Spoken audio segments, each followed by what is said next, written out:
When you educate a man, you educate individual. When you educate a woman, you educate a home. اس سال بچیوں کی تعلیم کا سلسلہ شروع کیا گیا ہے. انہی میں سے ایک بچی ہے بشرا. اس کی 5 منٹ کی ایک تقریر ہے.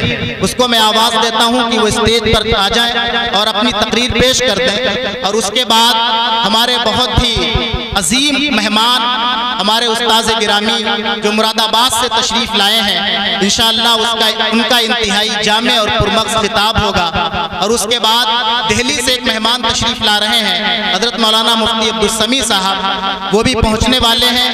ان کا بھی بیان ہوگا اور ان کی دعا پر جلسے کا اختتام ہوگا. اس لیے بشرا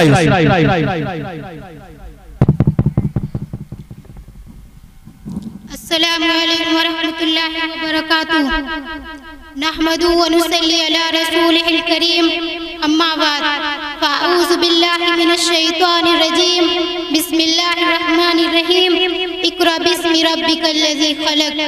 علم وہ دولت ہے جو کبھی لٹتی نہیں. علم وہ دولت ہے جو کبھی لٹتی نہیں، خرچ کرنے سے کبھی گھٹتی نہیں. صدر ذی وقار، حاضرین مجلس، معزز مہمان اور خواتین اسلام، آج کے جلسے میں تعلیمی نسواں کے موضوع پر لب کشائی کی جسارت کر رہی ہوں. اللہ سے دعا ہے کہ ان باتوں کو عمل کا ذریعہ بنا دے.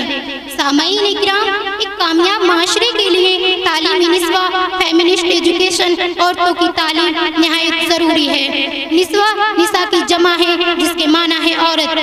تاریخ کے مطالعے سے پتہ چلتا ہے کہ اللہ تعالیٰ نے حضرت آدم کو پیدا فرما کر جنت میں ٹھہرایا. حضرت آدم نے تمام نعمتوں کے موجود ہونے کے باوجود تنہائی و کمی محسوس کی تو اللہ تعالیٰ نے حضرت حوا کو پیدا فرمایا اور بتا دیا گیا کہ عورت کا وجود کائنات کی تکمیل کرتا ہے. عورت اس کائنات کا جمال و شاہکار دلکش وجود ہے.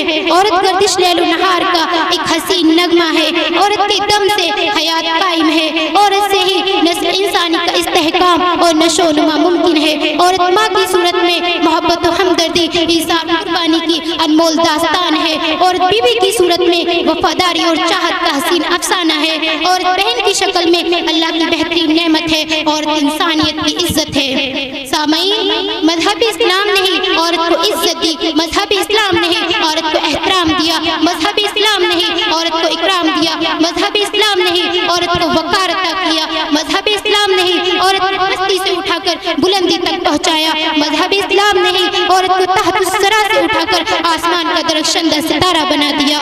اسلام نے عورت کو ایک مقام دیا. اسلام نے عورت کو ایک حیثیت دی. ہاں عورت سر کا تاج ہے. عورت ماتھے کا جھومر ہے. اور ہر رنگ، ہر روپ اور ہر پیکر میں عزت کی چیز ہے. دوسری چیز ہے تعلیم. جی ہاں، علم ایک دلکش داستان اور بے مثل کہانی ہے. علم ایک لامحدود موضوع ہے جس نے دربار خدا بندی میں فرشتوں پر انسانوں کی برتری ثابت کی. علم ایک لازوال دولت ہے جو خرچ کرنے سے کبھی گھٹتی نہیں. علم ایک روشنی ہے جو جہالت کی تاریکی کو مٹاتی ہے. علم وہ زرخیز زمین ہے جس کے پھولوں اور پھلوں کی کوئی گنتی نہیں. علم وہ سمندر ہے جس کا کوئی کنارہ نہیں. علم وہ طاقت ہے جو انسان کو خود شناسی اور خدا شناسی سکھاتی ہے. علم کا عمل تعلیم سے مکمل ہوتا ہے. اس لیے مردوں اور لڑکوں کے ساتھ ساتھ عورتوں اور لڑکیوں کی تعلیم نہایت ضروری ہے. قرآن کریم میں سینکڑوں مقام پر حصول علم کی اہمیت اور فضیلت بیان کی گئی. خود نبی کریم صلی اللہ علیہ وسلم نے عورتوں کی تعلیم کا خاص اہتمام فرمایا.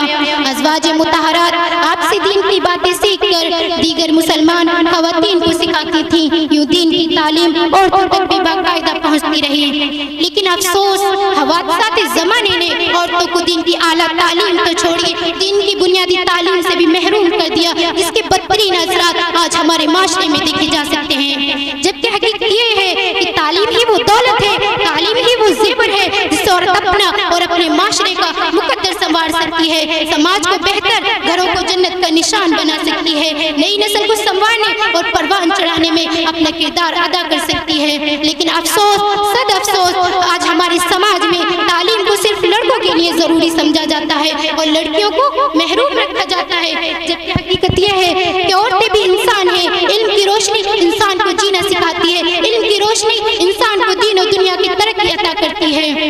تاریخ اسلام میں بے شمار ایسی مثالیں موجود ہیں جو خواتین کی ہمت و جرت، تدبیر و فراست سے بڑے بڑے انقلاب برپا ہوئے. حضرت آسیہ نے حضرت موسیٰ کو فرعون آغوش میں پروان چڑھایا۔ حضرت فاطمہ نے اپنی آغوش میں حسن اور حسین جیسے سپوت کو وجود بخشا۔ کسی دانا کا قول ہے کہ ماں کی گود بچے کا پہلا مدرسہ ہے۔ بچہ جو کچھ یہاں سے سیکھتا ہے وہ اس کی زندگی میں بہت اثر انداز ہوتا ہے۔ بچے کی بہترین تربیت کے لیے ماں کا تعلیم یافتہ ہونا بہت ضروری ہے۔ پنڈت جواہر لال نہرو نے کہا تھا when you educate a man you educate individual, when you educate a woman you educate a whole family۔ مفکرین کی رائے میں مرد کی تعلیم ایک فرد کی تعلیم ہے جبکہ ایک عورت کی تعلیم ایک خاندان کی تعلیم ہے۔ فرانس کے مشہور بادشاہ نیپولین کا قول ہے کہ آپ مجھے اچھی مائیں دیں میں آپ کو بہترین قوم دوں گا۔ علامہ اقبال کے فارسی شعر کا مضمون ہے قوموں کو کیا پیش آ چکا ہے، کیا پیش آ سکتا ہے اور کیا پیش آنے والا ہے، یہ سب ماں کی جبینوں سے دیکھا جا سکتا ہے۔ سامعین کرام، مذہب کو انسانی زندگی میں خاص مقام حاصل ہے۔ مذہب کی بنیادی تعلیم اور اہم مسائل سے آگاہی مرد کے ساتھ عورت کے لیے نہایت ضروری ہے۔ دین ہی وہ راستہ ہے جس پر چل کر انسان دنیاوی و اخروی زندگی کو سنوار سکتا ہے۔ پڑھی لکھی عورت مذہبی و دینی تعلیم سے اچھی طرح آگاہ ہوتی ہے، وہ اپنے بچوں کی اپنی اولاد کی تربیت بہتر انداز میں کر سکتی ہے اور ملک و ملت کی تقدیر سنوار سکتی ہے۔ لیکن ایک ناخواندہ اور ان پڑھ عورت مذہب کی تعلیمات سے ناآشنا غیر سلی کا شعار ہوتی ہے، وہ بچوں کی تعلیم و تربیت کے فرائض بھی اچھے طریقے سے ادا نہیں کر سکتی۔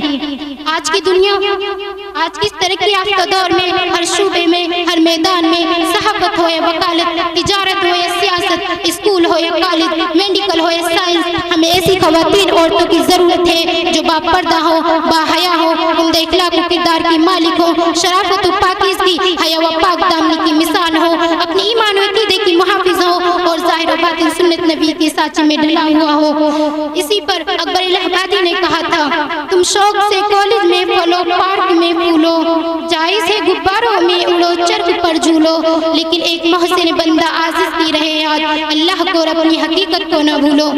تو پھر آئیے آج کے جلسے میں عہد کریں کہ لڑکوں کی تعلیم کے ساتھ لڑکیوں کی تعلیم پر خاص توجہ دیں گے، دین و دنیا کی اعلیٰ اور بنیادی تعلیم دلائیں گے تاکہ ہمارا سماج، ہماری قوم ترقی کر سکے اور ماں، بہن، بیٹی اور بیوی کے روپ میں اپنی ذمہ داریوں کو بہتر طریقے سے نبھا سکے۔ یہی وقت کا تقاضا ہے اور یہی وقت کی آواز ہے۔